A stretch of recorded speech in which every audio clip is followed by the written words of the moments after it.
Trevor the traction engine is old-fashioned, but he doesn't care.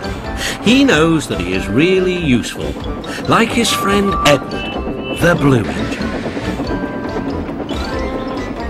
Early one morning, Trevor was chuffing about the vicarage orchard.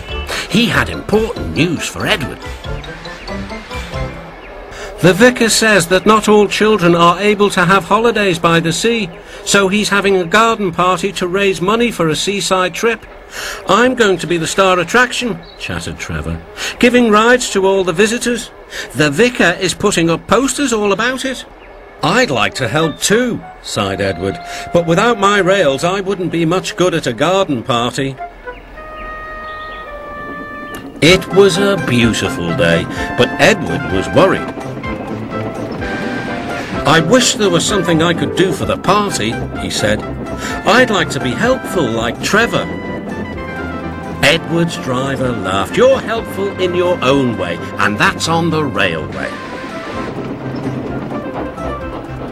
Next day, it was Trevor's turn to look disappointed. He had bad news. The vicar's been so busy, he forgot to put up the posters. Now no one will know about the party. But Edward had an idea. Don't worry, he said. Everything is going to be all right. Then he explained to his driver. The vicar can paste his posters on my cab and coaches, so wherever I go, they'll go too. Well done, Edward, said his driver. I'm sure the Fat Controller will agree. As indeed he did. Edward steamed happily through the stations, collecting his passengers. Look, they said, the vicar is holding a party. We must go to that. Later, Trevor was resting in the orchard shed when Bertie rolled by. Hello, Trevor. Why are you dozing there like an old stick in the mud? I'm not dozing, I'm resting, replied Trevor. Then he told Bertie about the vicar's party. I'll be there too, boasted Bertie. I'm not sure people will want to ride on an old traction engine after travelling in a smart red bus like me. The party day arrived. It had rained heavily during the night and the orchard ground was sodden. Rain and mud won't spoil my day, said Trevor. No indeed, agreed his driver. We'll stay on the road, then we won't get bogged down.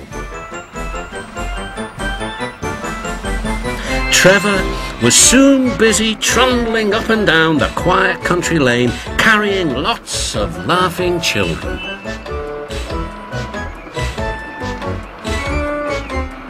He was just turning a corner when he heard Bertie.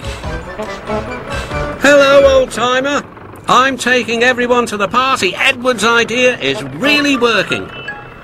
Trevor gave Bertie a cheerful whistle and turned back toward the orchard. Then there was trouble. Help! I'm stuck! Shouted Bertie. His wheels had sunk deep in the orchard mud. Terence the tractor arrived just in time. I'm the one who has to plough fields, laughed Terence. We'd better get you out. Using strong ropes, Terence and Trevor pulled Bertie clear of the mud. This will teach Bertie a thing or two, Trevor chuffed to himself. At last, Bertie was on the road again. Thank you, Trevor, he laughed. You're not a stick in the mud at all. No, smiled Trevor, but you were, just for a little while. That evening, the vicar arrived to see Edward and his driver. Thanks to your good idea about the posters, hundreds of people paid to come to the party. We've raised lots of money for the children. Edward was very pleased, and Trevor fell happily asleep, thinking of all the children who would now get to the seaside at last.